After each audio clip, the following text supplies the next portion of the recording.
Bom dia! Agora sim! Bom dia! Eu entrei ao vivo no outro perfil, sem querer. Foi um tiste. Bom dia! Mais um Conexão Propósito com o Chico hoje, gente, recebendo Francisco Carlos Gomes. Tá chegando já. A gente já vai começar. Ai, que prazer!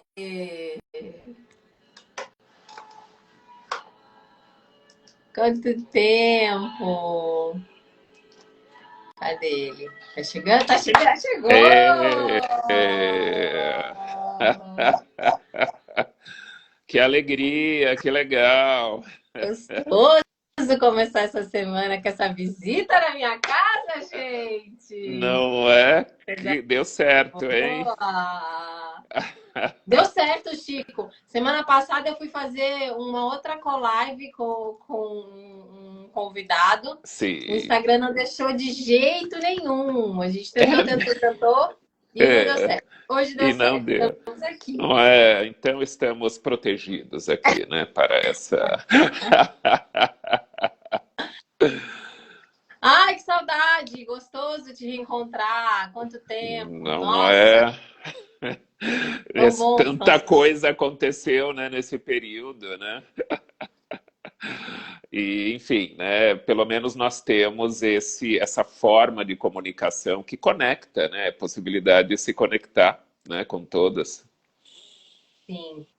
Gente, eu conheci o Chico, nossa, foi um negócio muito louco, assim, que eu vi uma frase do Viktor Frankl na internet, e aí eu pesquisei que era Viktor Frankl e encontrei a palavra logoterapia. Aí joguei logoterapia no Google, aí apareceu Agir 3 Logoterapia, aí apareceu coach logoterapêutico, aí eu falei, vou ver o que é isso. Na semana seguinte, eu estava lá na G3 Logoterapia, conversando com o Chico e com a Simone.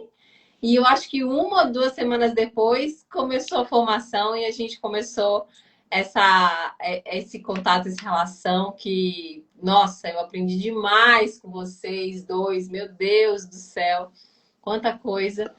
Mas antes da gente começar a falar de sentido da vida, de propósito, de tudo, eu queria que você se apresentasse e falasse também um pouco da tua jornada até antes da logoterapia, né? Sim, Quem que é o Chico na fila do sentido da vida? exatamente, né, Cacá? Então vamos começar pela questão profissional, que eu acho que isso, né, pode dar um direcionamento inicial, né, para a gente poder pensar essa questão do sentido da vida.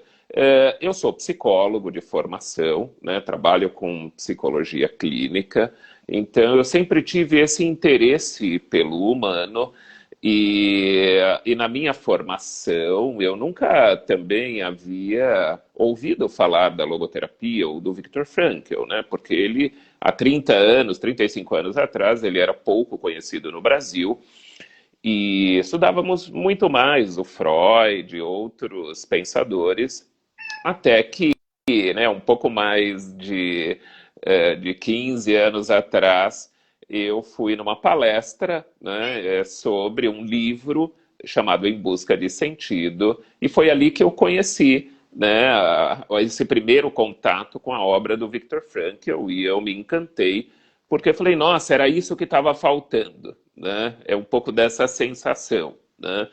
E de lá para cá eu estudei, me especializei, estudei também fora do país e atendo os meus pacientes nessa abordagem, dou aula, né, sobre logoterapia, análise existencial. Então, digamos assim, que eu encontrei sentido dentro de uma abordagem que fala sobre o sentido, né? O próprio autor, o Viktor Frankl, ele foi um sobrevivente, né, de campo de concentração. A gente está falando de uma escola de Viena, né, uma escola bastante conhecida no mundo. E o Frankl, ele já havia produzido a obra dele e quando ele foi para os campos de concentração, ele testou a obra dele, né? Então, ele deu esse nome, né, de um experimentum crucis, ou seja, o experimento ali naquela situação mais difícil. Portanto, eu acho que essa conexão, esse contato, essa vivência trouxe para ele, especialmente, um amadurecimento do trabalho e um pouco mais de luz para a gente poder olhar e questionar essa questão do sentido da vida. Então, seria um pouco através dessa linha, como pano de fundo, né, que eu gostaria de responder aí as questões, enfim, né, ter esse bate-papo gostoso agora pela manhã. Legal. E antes de você conhecer o Viktor Frankl, você já sentia essa conexão com os sentidos? Já tinha um para quê viver? Como que era, Chico? Exatamente.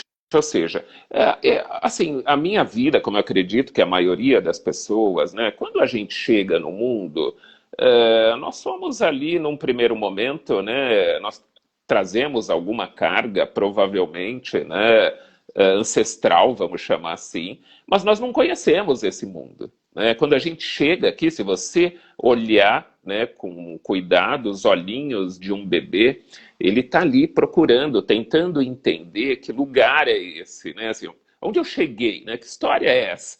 Eu acho que ali é que começa, né? Quando literalmente a gente começa a olhar esse mundo. E nós vamos, então, buscando informações, né, coisas que vão legitimando alguma coisa que também a gente sente.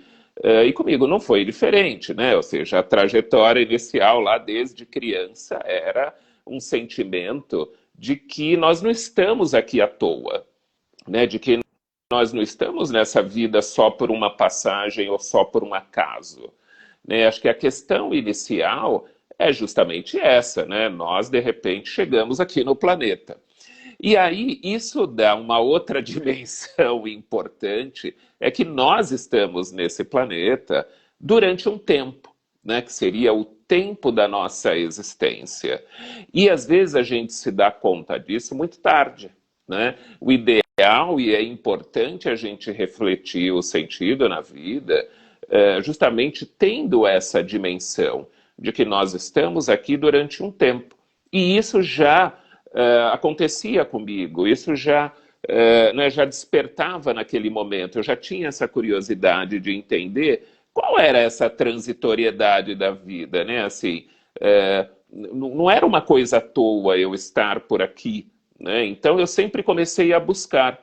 Então a primeira ciência que me interessou, que começou a me dar essas respostas, foi a psicologia, né? Ou seja, quando, né, num primeiro momento eu me dei conta, né, da questão, né, da psicologia e os estudos sobre o humano, isso me interessou profundamente, isso me tocou profundamente, né? Numa época, então, porque, veja bem, esse ano nós estamos comemorando aqui no Brasil 59 anos da, né, da entrada, da oficialização da logoterapia como profissão. Então, é uma ciência muito nova, né? Então, eu entrei na faculdade há 35 anos atrás, eu fui lá um dos, né, primeiros dessa grande jornada, né? Então, E isso o nome da logoterapia ou da psicologia? da Da psicologia. psicologia. Aí a logoterapia veio um pouco mais à frente, como eu havia colocado, de uma aula que eu fui assistir, de uma amiga que apresentou, então, Viktor Frankl, né? E aí fez todo... Essa é a questão importante, porque nós somos buscadores na vida, né? Ou seja, num primeiro momento, eu não conhecia, eu atendia em outras abordagens, eu estudava outras teorias, mas sempre estava faltando alguma coisa nesta linha do sentido, porque era algo que eu já sentia, que faltava, né? Então, naquele momento que eu consegui esse contato, aí isso fez todo sentido, né? Ou seja, de lá para cá, eu só fui né, nesse caminho, né, só me direcionei a esse caminho no sentido de compreender mais, de estudar mais e de trocar com as pessoas. Muito legal. Chico, eu queria te fazer uma pergunta mais pessoal. Você fez faculdade de psicologia há 35 anos, né? Começou a faculdade de psicologia.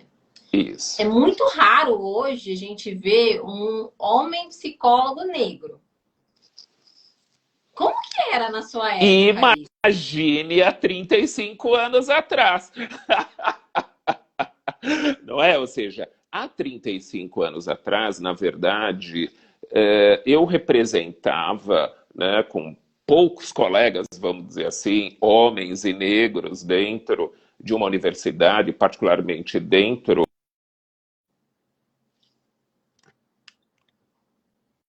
transgressor, né? Ou seja, uh, você me ouve? Ah, tudo bem. Eu voltei aqui, a Simone mandou mensagem que tá travando a transmissão, aí eu vim aqui dar uma olhada na rede para ver se dá para trocar a rede para ficar melhor. Tá bom. Um segundinho aqui.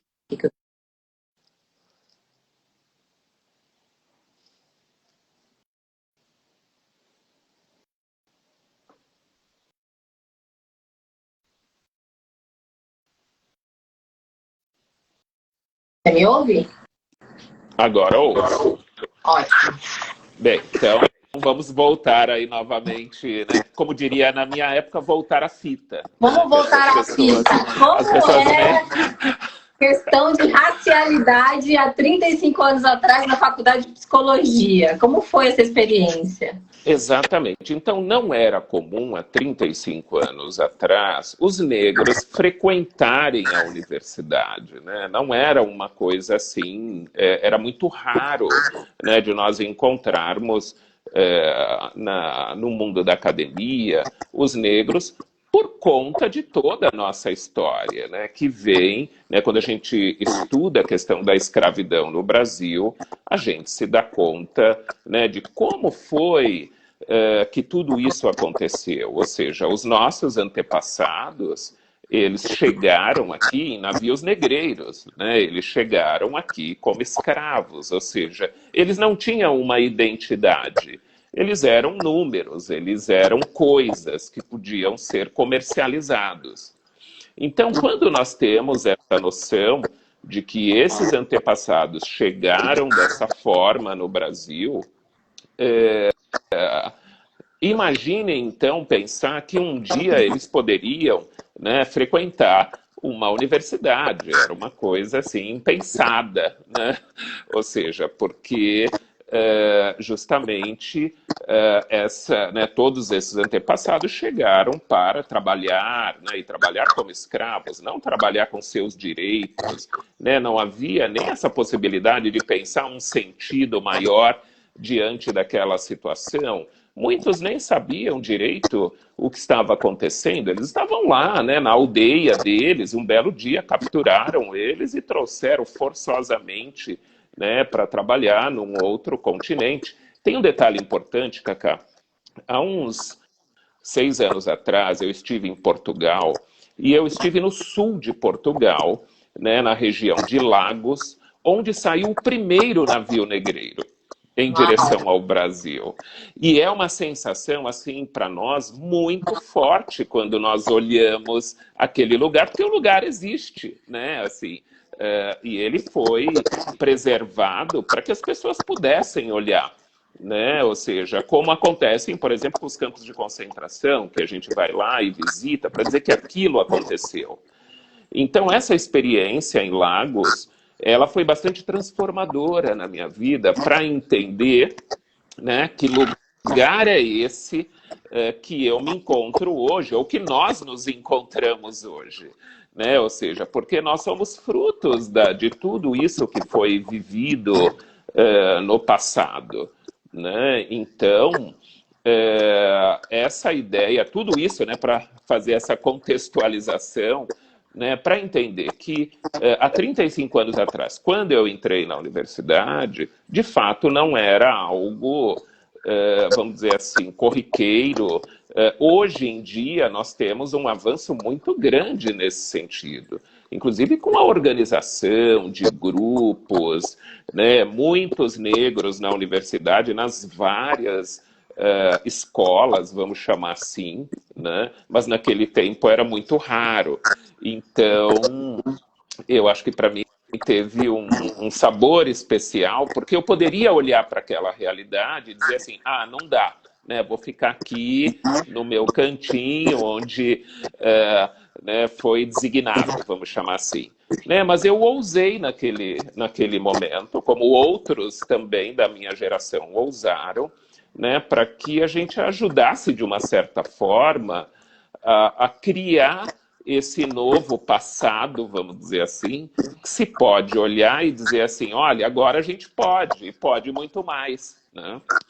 Nossa, que bonita essa visão, assim, de pioneirismo mesmo, né? Porque, e até criar esse novo passado e sustentar um presente desafiador, né? Porque hoje eu vejo muitas pessoas falando, né, desse universo, né? Eu trabalho com diversidade também, então nesse universo de relações raciais, tem muito sofrimento ainda, né? Muita carga emocional e psicológica e ancestral a ser trabalhada, e tem muito muitas vezes essa busca por um profissional que sabe o que é isso, né? Que vive isso na pele, né? Que sabe o que é você é um homem negro gigante, né? Que não tem como você não ser notado onde você chega, né? Então, imagino que vivendo em São Paulo, você deve ter inúmeras histórias, né? Onde você foi vítima de racismo. Em shopping, na rua, enfim, né? E isso nessa relação com o paciente em consultório é uma coisa que faz muita diferença, né? Porque um psicólogo branco, ele não tem esse olhar. Muitas vezes, ele não, por não ter experiência, ele não tem essa percepção do impacto que é você estar na pele de um homem negro no Brasil, né? Você está falando uma coisa muito curiosa, que né, eu vou aqui, então, lembrando de situações, né? E o professor Silvio Almeida, né, escreveu um livro, né, bastante importante falando da questão do racismo estrutural. Né?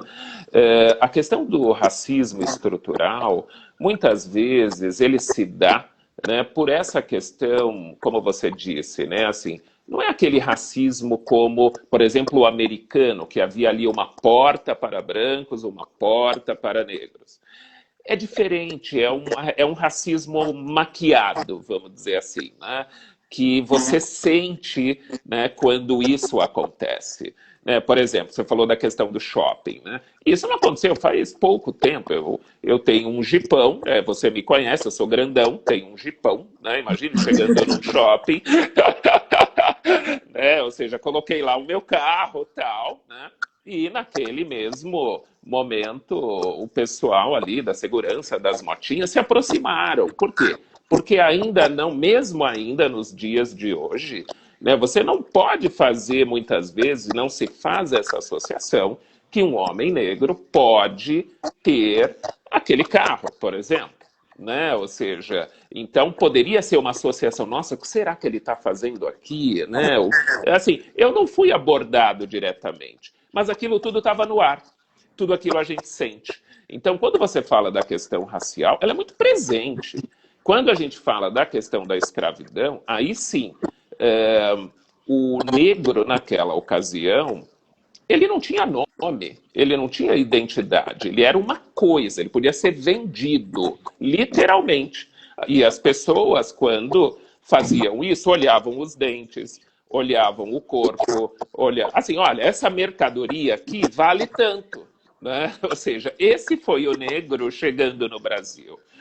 Hoje é um pouco diferente, né, neste sentido. Ao mesmo tempo, como nós estamos aqui nas redes sociais, né, ou seja, e eu percebi ao longo, né, desse percurso, porque eu sou da época que não tinha celular. Né? Então eu vi essa coisa do celular nascer e das redes. E o que acontece? Antigamente, você falando, né, para mim, da questão do psicólogo negro, né, ou seja, muitas pessoas, quando vinham ao consultório, não imaginavam encontrar um psicólogo negro. Né? E muita gente meio que assim, você sentia aquele primeiro momento, depois a coisa fluía e tudo mais, né? Mas assim, não era uma coisa esperada, né? Ou seja, visualmente, vamos pensar assim, né? E também, com a questão das redes, o que aconteceu? Você pode... Hoje as pessoas sabem porque elas já, por exemplo, no meu caso, já me conhecem porque eu estou na universidade, porque né, eu tenho né, assim, uma exposição, né, uma vida nesse sentido. Então, ao me procurar, elas já sabem quem é o Francisco do ponto de vista visual. Né? Ou seja, elas sabem mais ou menos quem vão encontrar. E outra coisa importante, né, assim, atender pacientes negros, por exemplo, quando você vai né, nessa linha, e às vezes por identificação, né? Ou seja, jovens, por exemplo, quando eu vou dar aula em algum lugar, às vezes eu observo isso, né? Eu já fui dar aula no Brasil, fora do Brasil. Então, quando há essa identificação no sentido de, nossa, que legal, né? Assim, isso não é falado, mas é assim, olha, ele é negro e ele está lá. Né? Ele está no lugar de destaque, né? Eu acho que essa referência é uma referência muito importante para a nossa geração. É uma representatividade, né, Chico? Eu fiquei encantada desde que eu te conheci, né? Foi você e a Simone ali fazem uma dupla dinâmica muito rica, né, em conhecimento, né? Como eu tenho essa coisa do aprendizado, né? Eu falei, gente, é aqui que eu vou ficar. Vou parar um tempo aqui, porque aqui tem muita coisa para aprender. Olha que coisa interessante, só fazendo um pequeno parênteses a essa sua colocação, né? Eu, particularmente, assim, gosto, né, até de trazer essa questão. Eu escrevi no ano passado um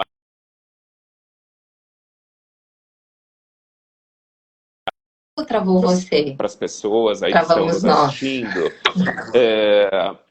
Travou? Voltou? Travou um pouquinho, mas voltou. Voltou. Então vamos lá, né?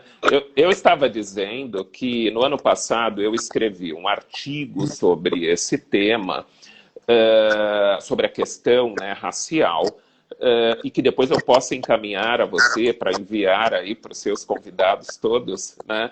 É um artigo que fala sobre racismo. O título é Precisamos Falar sobre Isso. Né? Aconteceu com essa explosão né, de casos particularmente, né, assim, nos Estados Unidos, que aquilo, né, os Estados Unidos tem essa coisa, vai para o mundo, né, mas aconteceu no Brasil, acontece em todos os lugares, então esses artigos fazem com que nós possamos refletir, né, sobre essa temática, né, nos dias de hoje, porque esse é um tema importante, né, é um tema a ser abordado. E, com certeza, né, dentro da perspectiva do sentido. Porque olha que coisa curiosa. Eu posso ficar apenas no universo do negro, mas eu também posso olhar outros universos, né, universos diversos. Eu acho que o Brasil, ao mesmo tempo que tem essa história, que foi muito pesada para nós, né, para os nossos ancestrais, também criou uma espécie de celeiro do mundo. Né? Então, nós temos todas as raças aqui, todas as religiões, né? Eu até brinco, né? Israel e palestino aqui vão juntos no bar, né? Em vez de ficar brigando lá né, no outro lugar. Então, o Brasil também criou essa questão. Né? E quando eu resolvi estudar a questão do sentido da vida, eu fui procurar o autor que desenvolveu essa teoria, que é judeu. Né? Recentemente eu dei uma aula sobre pensadores judeus e fui falar de Viktor Frankl. Então, um negro falando né, sobre um pensador judeu. É muito interessante também essa diversidade e nós transitarmos nos vários lugares. Isso é muito importante. cria um diálogo aí entre... Porque você vem com toda essa sua ancestralidade, né? O Viktor Frankl também vem com toda essa ancestralidade dele, né?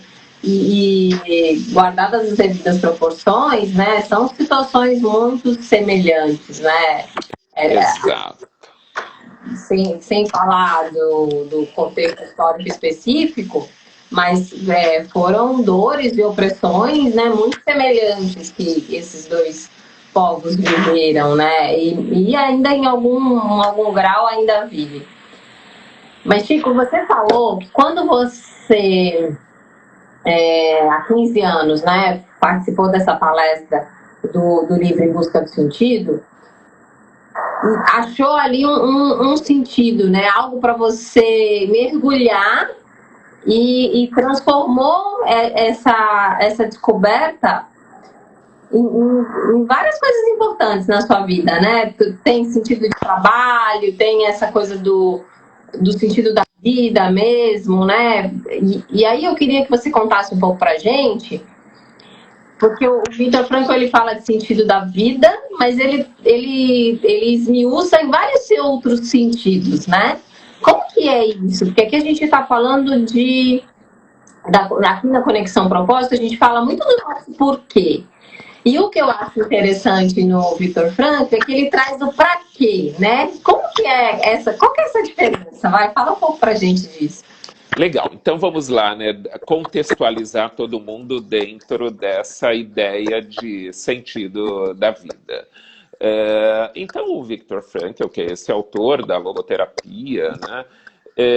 Ele parte de um pressuposto inicial, eu diria que é um pressuposto antropológico, que todos nós somos livres, né? E isso já é bastante também revolucionário, né? Ou seja, nós temos uma liberdade interior, uma liberdade interna, que muitas vezes nós não conseguimos contactar ou conectar essa liberdade. E aí nos sentimos prisioneiros na vida, né? Então, a partir dessa liberdade que todos nós temos, né, e que nós precisamos, então, a partir daí, expressar isso na vida. Porque não adianta ficar só lá dentro de mim. Em algum momento eu preciso materializar isso. Então, o que dá para a gente dizer? Que o sentido é algo concreto, é algo que eu tenho que realizar no mundo, como eu coloquei inicialmente, né, dentro desse tempo existencial, desse tempo de nascer, de viver e de morrer. Né? Ou seja, dentro desse tempo, o ideal é que eu consiga realizar alguma coisa. E aí o Frankl chamou isso de valores que nós precisamos realizar na vida para poder encontrar sentido. Né? Eu costumo brincar com todo mundo que o sentido não vende nas melhores lojas do ramo. Né? Não adianta eu ir lá e comprar, por favor, me dê 200 gramas de sentido. Não vem. Se alguém quiser vender para você, não compre, porque não é real. Né? A pessoa vende, mas não consegue entregar, né? Mas não consegue entregar isso, né? E aí vira meio um fake, né? Tudo isso. Então nós precisamos conectar essa nossa liberdade interior e realizar, por exemplo, o que você trouxe agora, como um valor de trabalho. Né? O valor de trabalho necessariamente não quer dizer um emprego. Quer dizer, como é que eu me dou lá na vida? Né? Ou seja, eu vim aqui para quê? Em termos do trabalho. Descobrir esse para quê do trabalho pode fazer com que você encontre, seja um dos caminhos para encontrar sentido. Porque quando você encontra isso, você trabalha com muito prazer. Por quê? Porque você encontrou algo de significado. Quando eu encontrei lá atrás, né, essa ideia de ser psicólogo, e mais uma vez, não só o preconceito lá do que a gente estava falando, mas justamente isso. Um homem estudar psicologia há 35 anos atrás não era uma coisa assim tão bem vista, né? Ou seja, essas coisas aí do emocional, não é pra gente... Então, assim, quando você encontra, né, assim, a ideia de você poder realizar, né, durante toda a tua vida, e essa talvez seja uma pergunta importante, né? O que eu encontro para fazer que tenha esse significado na vida? E aí não importa, né, que tipo de trabalho você vai realizar. né? Tem pessoas que são grandes empresários e estão tomando remédio porque podem pular a qualquer momento do prédio, né? Porque eles não estão lá em conexão com eles mesmos, né? E pessoas muito simples podem estar vivenciando uma relação de trabalho muito significativa e acordar bem e sorridente para a vida, né? Um outro caminho importante é o valor das vivências, ou seja, é encontrar alguém para você se relacionar, algo ou alguém, ou seja, pode ser uma pessoa, pode ser algo que você ali receba da vida para poder né, trocar coisas importantes, né, lidar com a questão do belo. Então, essa questão do sentido vivencial está muito ligada à questão do amor, que é uma das coisas que mais falta na nossa vida hoje, né? Uma conexão verdadeira do amor, né? E não olhar o amor como uma coisa menor.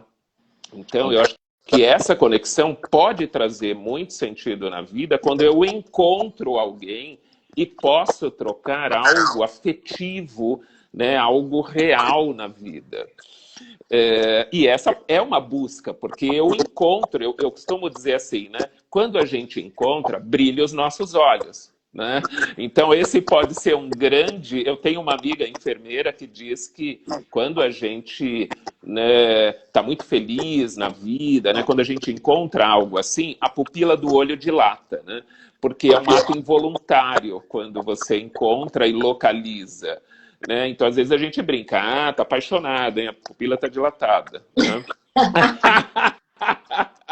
Né? Então, é um pouco dessa questão de encontrar de forma verdadeira, né? E quando a gente encontra isso, nós temos que cuidar.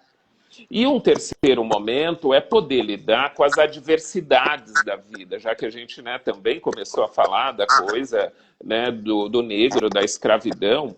Então o Frankl chama isso de uma tríade trágica, né? Ou seja, que nós todos vamos ter que enfrentar na vida a questão do sofrimento, da culpa e da finitude, né? Então o sofrimento, na maioria das vezes, ele tem a ver com uma sensação de falta de sentido.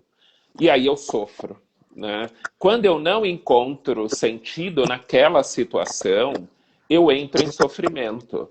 Então, o que nós precisamos fazer quando estamos no sofrimento? É realmente buscar um sentido naquela situação que eu estou vivendo. Porque aí a gente pode começar a sair dela, né? A questão da culpa tem a ver com as nossas falhas, os nossos erros, porque todo mundo erra, né? Eu costumo brincar também que só não erra quem não conta, né? Mas todo mundo, né, em algum momento já errou na vida. E a ideia é que a gente possa aprender com aquela situação que nós erramos. E, por fim, a finitude, que tem a ver com esse despertar para a vida, porque nós temos um tempo existencial, né? Então a morte, ele é um balizador para dizer que, olha, acorda e vai para a vida, vai realizar o que você precisa realizar, porque a vida não vai esperar. Aquele reloginho de areia, né? A ampulheta, exatamente. A vida tem esse caráter de uma ampulheta, então eu não posso ficar a vida inteira lá aguardando que, né, que as coisas vão ocorrer. E é por isso que tudo isso, eu contei tudo isso para te dizer e responder para você essa questão do para quê da vida. Porque quando eu pergunto porquê da vida, geralmente eu já tenho uma resposta rápida. Ah, por que tal coisa? Por isso, né? Quando eu pergunto para a vida um para quê, né, um para quê existencial, um para quê da vida, eu estou me colocando numa situação ativa na vida. Ou seja, para quê? Para realizar algo, para fazer algo. Portanto, tem uma ação quando eu respondo para quê. Quando eu respondo por quê, geralmente é alguma coisa para eu me justificar, né? Ah, não deu certo porque, sei lá, não me deixaram fazer, né? Porque eu, sei lá, sou negro e aí eu não posso. Então, eu justifico uma coisa e fico preso dentro dela. O para quê, não. né? O para quê me coloca em movimento, me coloca em ação, né? Me coloca em ação nesse bem maior que se chama vida, né? Para a gente poder realizar tudo aquilo que está no nosso caminho. Uau, uau. Ouvindo você falar novamente aqui, né? Eu estou conectando, depois que eu estudei um pouco de logoterapia com vocês, eu mergulhei também em estudos na comunicação não violenta. E o Marshall também é judeu, né?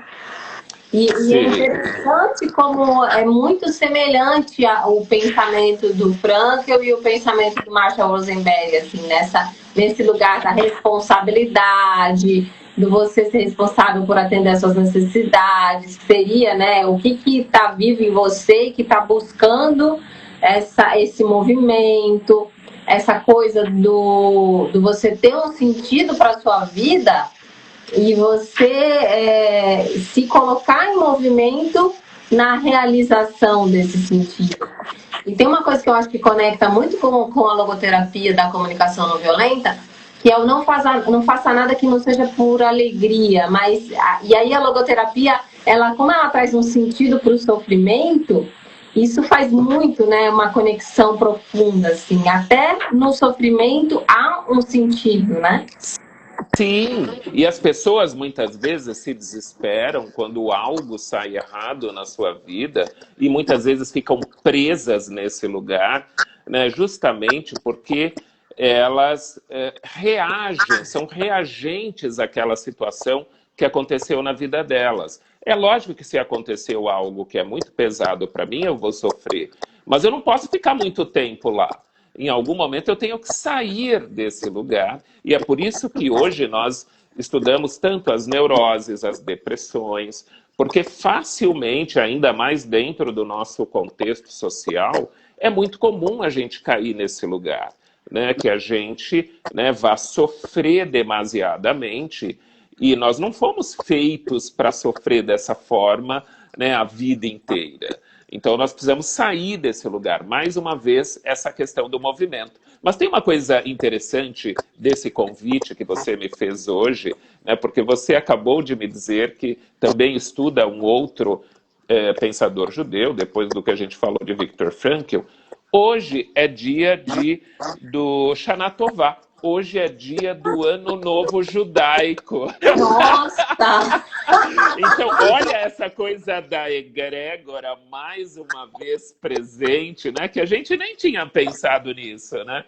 E eu gosto de brincar com os meus amigos judeus, né? Que hoje eles estão comemorando o ano 5.872. Então, eles estão muito mais à frente do que nós, né? É por isso que talvez tenha alguma dessa sabedoria milenar, né, muito interessante. Mas quando hoje cedo eu acordei e me dei conta, né, que hoje é o Ano Novo Judaico e que havia um convite para falar de sentido da vida, então, mais uma vez, é a vida trazendo situações, né, que às vezes a gente nem imagina, né? Ou seja, hoje é um dia muito significativo para falar desse pensamento, né? Para falar dessa ideia, porque o Shana Tová é o ano novo, mas eles falam Shana Tová Umetuká, que significa um ano novo doce. Né? Então, até para todos que estão nos ouvindo, né, que seja esse ano novo doce que todos nós estamos, né, precisando, justamente porque o mundo hoje se encontra nessa, né, alguém aqui já colocou Rosh Hashanah, né, que é o Ano Novo Judaico. Né, muito interessante isso, né, que às vezes a vida atrai, né, a vida nos traz, né, por isso que na logoterapia tem uma questão, né, de nós não perguntarmos, né, o que a gente espera da vida, mas é justamente o que a vida espera de nós. O que a vida espera que eu faça, né? O que a vida espera que eu realize, comunique, né? Então, quando a gente inverte essa pergunta e traz dessa forma o que a vida espera de mim, mais uma vez eu estou respondendo a esse para quê da vida, né? Que tem uma ação, que tem uma força, que tem energia, né? Que tem algo que todos nós temos e podemos fazer. Caraca, e você ria. Uma vez olha, eu tô aqui, meu cérebro tá explodindo, Chico. Eu imagino. Eu fiz uma outra conexão aqui, porque você falou uma coisa que me remeteu a um capítulo do Vivendo a Comunicação Não Violenta. O último capítulo do livro chama Espiritualidade Prática. É justamente essa coisa do... E aí, o que eu vou fazer com tudo isso, né? Como que eu vou me posicionar diante da vida, sabendo que eu não sou só essa carne aqui, né? Que eu tenho o que a gente chama na logoterapia, né? A minha dimensão noológica, né? Fala desse negócio dessa dimensão noológica. Exatamente. Porque aqui Então, o meu perfil eu falo muito de espiritualidade, eu gosto muito de conectar essa parte do desenvolvimento humano com essa ideia de que nós estamos para além dessa existência, né? Como que o Viktor Frankl olhava para isso? exatamente. Essa ideia de Deus na logoterapia é uma coisa muito importante, porque a tradução, na verdade, desse noético tem muito a ver com um Deus inconsciente, ou seja, um Deus que habita em mim. E eu preciso fazer essa conexão para realizar algo na vida. Olha como é interessante. O pensamento judeu, né, o pensamento judaico, ele está muito ligado à prática. Por isso que a gente encontra muito isso nessas bibliografias, né? Porque o judeu ele é voltado para a questão da prática, né? E você vê muito isso nas comunidades judaicas, né? Mesmo quando eu estive presente na Polônia visitando Auschwitz-Birkenau, eu pude presenciar isso, né? Também estive na República Tcheca, né, visitando um campo que o Viktor Frankl passou por ele, um campo de trabalho forçado, que eles preservam tudo aquilo, eles preservam a imagem para poder contar.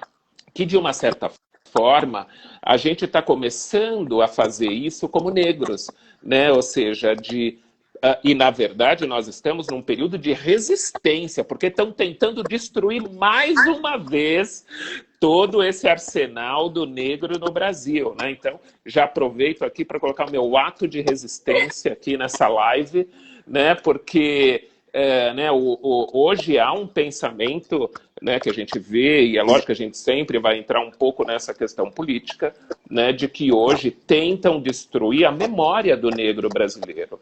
A memória do negro brasileiro já foi destruída com, né, entre aspas, o fim da escravidão, quando queimaram documentos, né? Se eu quiser saber dos meus ancestrais e de onde eu vim, isso tudo não está preservado em documentos que eu posso saber. Então, isso foi uma coisa que fizeram conosco, né? Assim, de extrema perversidade, né? Tentaram fazer com os judeus, mas eles conseguiram, né, de uma certa forma, preservar. Quando você entra nesses lugares na Europa, né, você vê lá todos os nomes, tudo catalogado, eles colocam dinheiro para preservar, para as pessoas saberem que aquilo aconteceu. E aqui no Brasil, às vezes, a gente olha isso, né? Muitas vezes pessoas questionando, né? Ou seja, né, os horrores que todo mundo passou, e ainda passa hoje, né? Então, né, até nesse período que a gente vive uma crise de toda a natureza, né, pensar essa questão do negro também traz isso, ou seja, como é que nós vamos sair desse movimento de crise? Eu costumo dizer para as pessoas, nós vamos sair em frangalhos, né? A gente não vai sair todo mundo dando as mãos bonitinhos, uma vida nova. A gente está vendo de novo concentração de renda, né? Muita gente desesperada e sem condições, muita gente na rua, né? Então, o que acontece? Nós precisamos agir como grupo, como comunidade, pensando nesse bem maior que é o ser humano, né? O ser humano, né, não é uma panaceia, né? O ser humano precisa, né? O Frankl coloca uma coisa que eu vejo como um processo utópico, mas o utópico no sentido que eu posso iluminar o caminho, né? Ele chama isso de monantropismo. O que significa? Né, que nós precisamos olhar tudo isso como sociedade, como, né, agentes né, de fazer com que essa realidade não fique em pequenos grupinhos e que o dinheiro fique na mão só daquele grupinho, né? A gente tem que fazer com que isso se socialize, para que todo mundo possa crescer através desse Deus inconsciente, né? Que todo mundo possa crescer dentro dessa perspectiva de realização de uma vida prática, né? Então, nós podemos fazer isso, mas só vamos fazer se responder aos paraquês da vida. Porque se a gente ficar no porquê, a gente fica lá só dando desculpa daquilo que aconteceu ou está acontecendo, e aí a gente não faz, né? Então nós temos, ou seja, cada um de nós tem uma missão no mundo a realizar. Cada um de nós pode, e como hoje, né, assim, reservar um horário para poder contribuir de alguma forma, né, de estar de forma livre, espontânea, livre nessa questão da própria liberdade que é comum ao humano, né? E muitas vezes nós temos que conquistar esse espaço. Os nossos ancestrais, eles não tinham essa liberdade quando chegaram aqui, né? Eles não tinham esse espaço de poder fazer o debate, né? Mais uma vez, quando eu coloco isso, as pessoas ficam muito mexidas, assim, né? Mas é mais uma vez colocando isso. Eles não eram considerados pessoas, né? Assim, eles eram coisas que podiam ser comercializadas. Então, eu acho que nesse sentido nós avançamos muito. Mas temos muito para avançar. Não no sentido de oprimir quem quer que seja, mas no sentido de fazer parte desse grupo todo, né? De que esse grupo, né, aconteça de forma harmônica para todos, que todos tenham o seu espaço ao sol. É um sentido que nos cutuca para uma responsabilidade, né? Pô, Você falou a palavra-chave. Liberdade sempre tem que estar acompanhada de responsabilidade, né? Porque senão a liberdade sozinha pode virar libertinagem. Ou seja, nós temos uma responsabilidade. Por exemplo, quando eu venho aqui, aceito o seu convite para poder dar essa aula, né, para poder trocar com as pessoas, eu tenho uma responsabilidade, né, daquilo que sai da minha boca, né? Ou seja, é uma responsabilidade para poder tocar o coração das pessoas, né? Para que elas possam também replicar isso nos seus grupos, nos seus lugares, e é a partir daí que a gente vai construindo esse mundo novo que está sempre em movimento, ele não para, né? Mas que a gente possa, de uma maneira muito simples, ou seja, que eu possa, de uma maneira muito tranquila, chegar com o meu jipão lá em determinado lugar e todo mundo achar normal, né? De que isso, né, disso não ser uma coisa, né, como, né, assim, como ousa, né?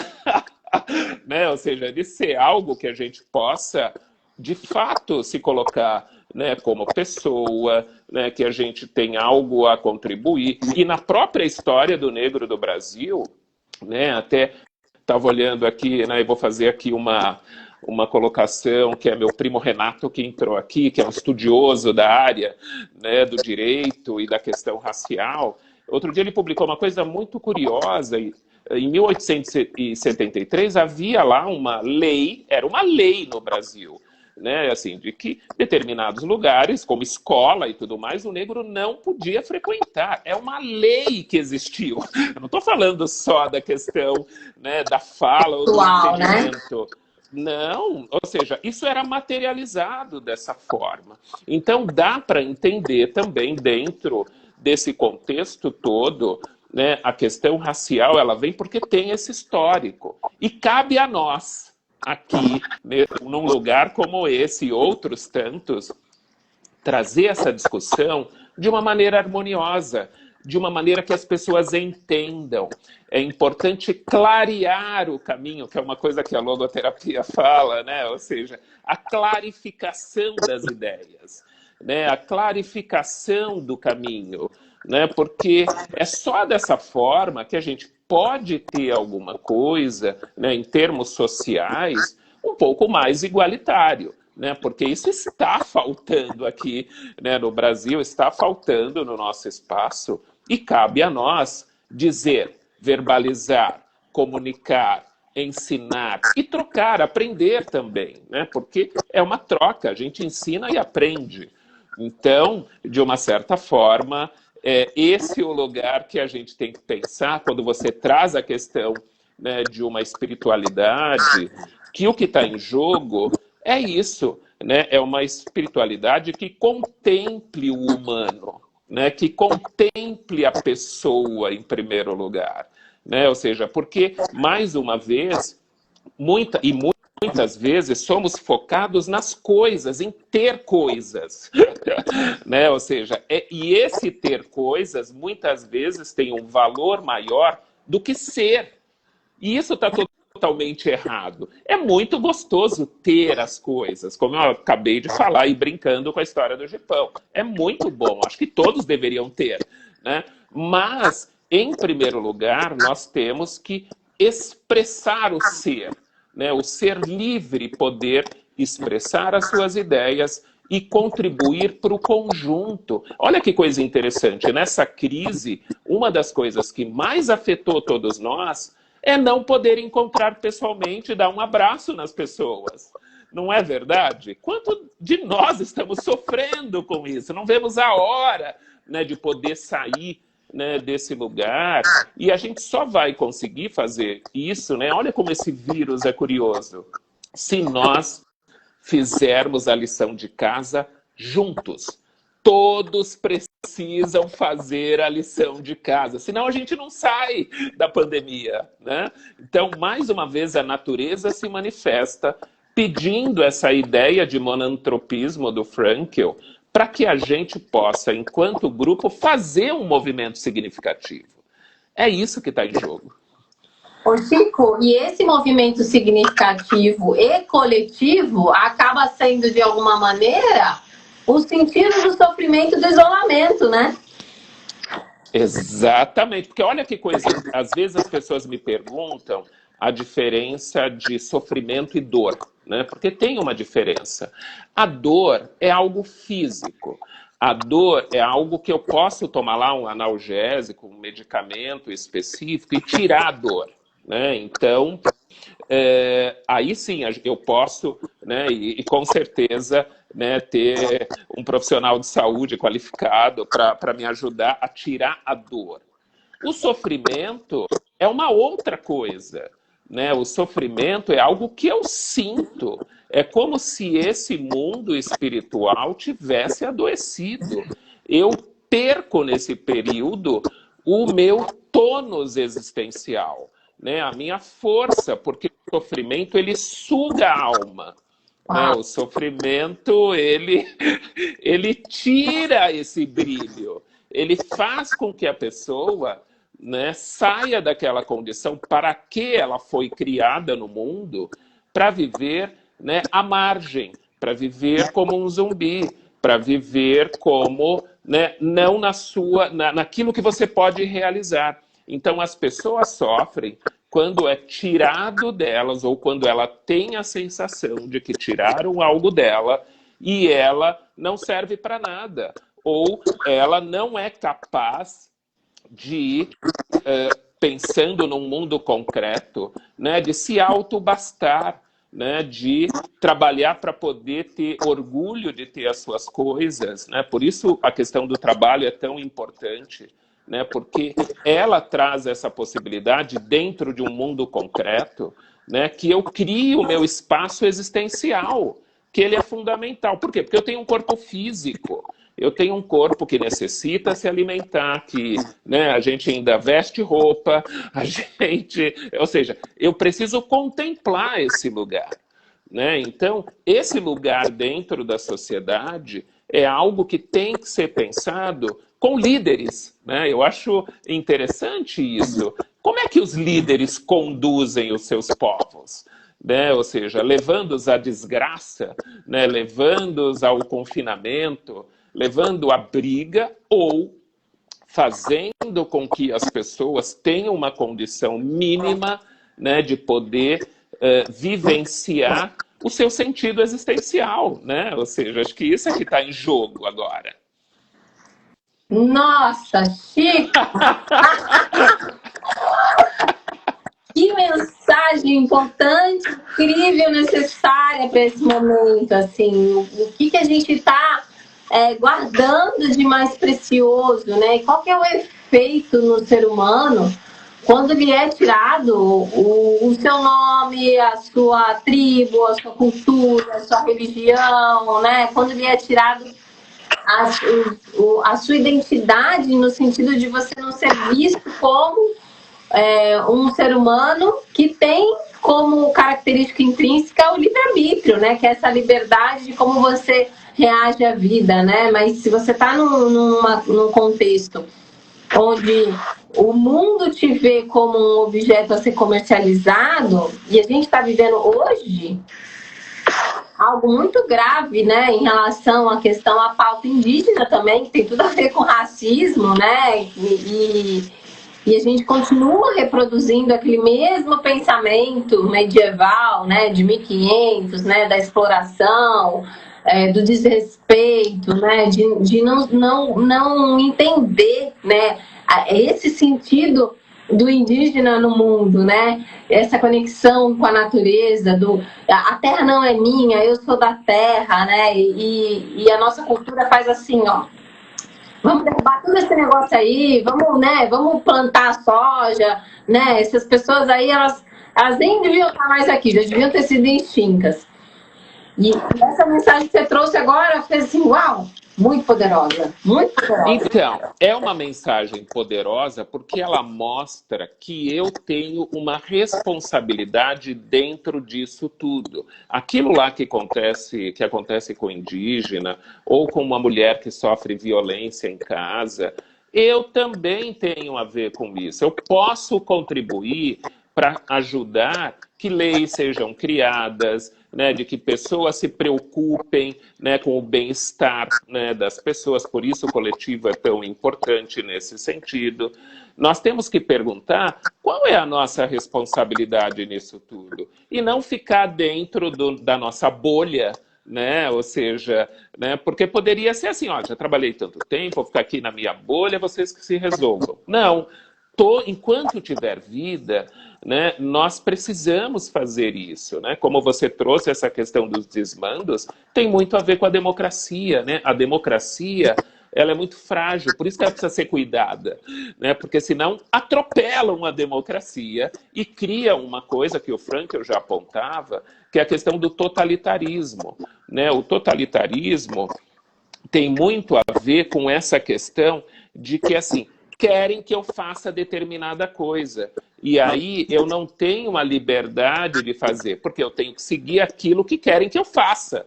Né? Ou seja, então esse pensamento totalitário, ele não leva em consideração o humano.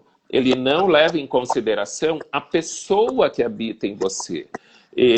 Tudo isso é visto como algo que tem que reproduzir aquilo que esse pensamento ele quer impor. E é interessante a gente olhar isso, se a gente for olhar a história da humanidade, isso aconteceu desde o início, né? Desde lá do Homo sapiens, a gente vê isso acontecer, né? Então, tem uma fala, né, do Frankl também muito interessante, que o mesmo homem que conseguiu sair vivo de um campo de concentração, também está lá o mesmo homem que construiu a câmara de gás. Né? Ou seja, esse pensamento a gente precisa olhar. Nós precisamos cuidar do ser que habita dentro de nós. Porque essas questões ligadas ao mal, elas também estão dentro do humano. Elas não estão fora. Né? Ela não é uma coisa fora. Todos nós, se tivermos uma certa privação, nós somos capazes de fazer coisas horríveis. Todo ser humano é capaz. É por isso que nós precisamos educar, criar, né? Ou seja, se preocupar, se responsabilizar, porque essa questão do mal também habita dentro de cada um de nós. Então, nós não podemos levar isso à máxima potência, né? E porque esses fenômenos que nós colocamos agora são fenômenos ligados ao totalitarismo. Então, as pessoas nem pensam mais, elas vão seguindo aquilo como uma norma, né? Como um fenômeno, vamos dizer, de torcida, quando fica ensandecida. Não é mais uma pessoa pensando, é uma espécie de um amálgama que percorre aquilo e está fazendo e nem sabe por que está fazendo. Então nós temos que tomar fala isso, né? isso, né, na banalização, né, do mal, né? Ou seja, ela percebe, né, que lá no interrogatório do Altman, né, que ali tinha um burocrata, né? Ou seja, alguém que estava cumprindo ordens. E isso existe até hoje. Por quê? A grande salvação neste pensamento é a educação. Mas uma educação que comece dentro de casa. Porque a universidade, ela nos dá conhecimento. A educação tem que ser primária, tem que ser na base, tem que ser na relação familiar, que também está muito machucada com tudo isso. E não consegue fazer um papel importante e joga isso para a escola. A escola não tem essa função. A escola tem a função de nos trazer conhecimento. Quem educa, né, são os pais, a família, né, a família como um todo. É dentro de casa que tem que começar a educação. Então nós precisamos ter um cuidado, né, com esse grupo, com as famílias, com o que está acontecendo como um todo. É a partir daí que a gente avança, para poder ter conhecimento, e com o conhecimento e tecnologia que temos hoje, talvez não demorasse tanto tempo para cuidar da natureza, né, da terra, da água, de tudo, porque nós já temos tecnologia e conhecimento para tudo isso. Não precisa estudar mais, a gente já tem. O que está faltando? Poder vencer o narcisismo. As pessoas, em grande maioria, só pensam nelas. Só pensam em sair bem na foto do Instagram, gente. Né? Tá na hora da gente pensar além disso. Né? Além de sair bonitinho na foto, nós temos uma responsabilidade, em primeiro lugar, com a gente mesmo e depois com as pessoas ao nosso redor. Se a gente conseguir fazer essa liçãozinha número 1, a gente já resolve muita coisa. Chico, para gente encerrar, você foi num ponto assim, muito essencial, que é essa coisa da educação, e aí eu gostaria de ressaltar que não é qualquer educação, né? Essa educação que a gente está habituado a ter dentro de casa, que tem a ver com o totalitarismo, né? De manda quem pode, obedece quem tem juízo, não é a educação que vai nos libertar, né? Precisa ser uma educação libertadora, né? E aí me vem muito forte a frase do Paulo Freire, né? Quando a educação não é libertadora, o sonho do oprimido é se tornar um opressor. E nosso objetivo aqui é o que valoriza a vida, né? Como que a gente pode dar um sentido para tudo isso que a gente está vivendo, para essas experiências? Então, para a gente dar sentido para a vida, a gente precisa ir para o caminho da educação libertadora. Essa educação que liberta o indivíduo e, por consequência, liberta a sociedade do seu próprio totalitarismo. Acho que fechamento melhor que esse não há, né? Esse é o caminho, né? Ou seja, nós sabemos disso, mas nós precisamos falar para quem não sabe, né? A gente precisa levar essas mensagens para as pessoas que precisam escutar isso, né? A gente precisa sempre ir além do nosso espaço de comunicação. Por isso que uma live como essa, ela é importante, porque ela ganha vida.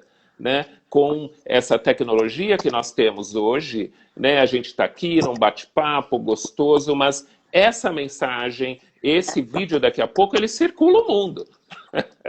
Não é? Ou seja, então... Tem muita mensagem aí para inspirar. E eu acho que tem uma coisa que eu insisto, né, em estar aqui trazendo essas mensagens, porque o mal, ele se organiza, né? e o bem fica meio disperso, cada um entra no seu sofrimento individual, achando que o mundo está perdido, que não tem o que ser feito, e a gente vai entrando num buraco, né, de depressão, onde, como você falou, né, nossa alma é sugada e a gente fica vivendo como zumbis. E a ideia é a gente entender que a gente está aqui, né? As pessoas que querem esse olhar para a vida, né? De valorizar a vida, da liberdade do humano, da importância do valor vivencial, né? Dessa busca pelo amor, um amor profundo, e que conecta as pessoas a partir dessa nossa divindade interior. Estão por aí, né? Então a gente precisa estar falando também para as pessoas perceberem que não, peraí, olha, eu me conecto com aquilo, eu me conecto. Eu, por exemplo, quando eu achei a G3, eu falei, cara, esse lugar é um lugar que eu quero estar. Outros, né, lugares, por exemplo, a sinergia comunicativa do Sandro e do Yuri, uma escola de comunicação não violenta, que eu estudo com eles também, e que é um lugar que eu quero estar. Então, acho que a gente precisa estar também atento. Quais são os lugares no mundo que eu quero estar, né? Que eu quero beber daquela fonte e me desenvolver a partir dali, né? Eu acho que isso já é uma atitude de responsabilidade para com a nossa vida. Tô certa, professor? Tá certo. E quero te dizer mais uma coisa, assim. Você sabe por que tem saída, Cacá? Porque o mal está a serviço do bem. O mal está a serviço do bem. Essa frase é de uma potência. Por que o mal está no mundo? Porque ele está a serviço do bem. Ali está faltando luz. Nós precisamos iluminar esses cantos obscuros, porque o mal está a serviço do bem. Não tem mais nada para falar. Gente, olha, só agradeço. Eu fiquei emocionada, gente. Eu também fico quando... Gratidão por esse encontro.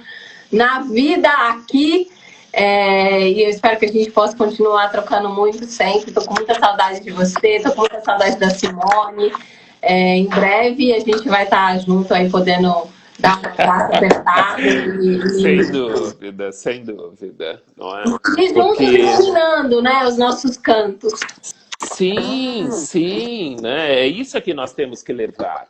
Essa luz. E aí você colocou uma coisa importante, o Viktor Frankl, esse processo que ele passou nos campos de concentração, ele coloca que o processo de redenção dele se deu no amor e pelo amor, né? Então, quando o mal está a serviço do bem, a nossa redenção também, ela está, né, ou seja, plantada no amor. E é isso que nós precisamos resgatar, porque em alguns momentos as pessoas se perdem no caminho, né? Elas se perdem na estrada, e aí elas ficam desorientadas, né? E aí é muito fácil serem manipuladas, porque elas estão desorientadas, né?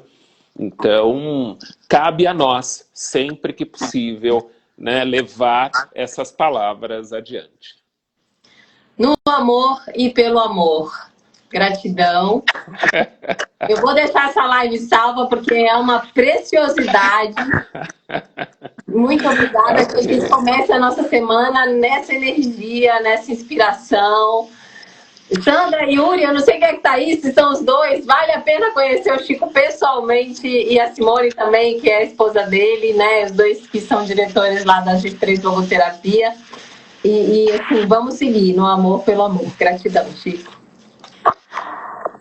Beijo a todos. Beijo a todos.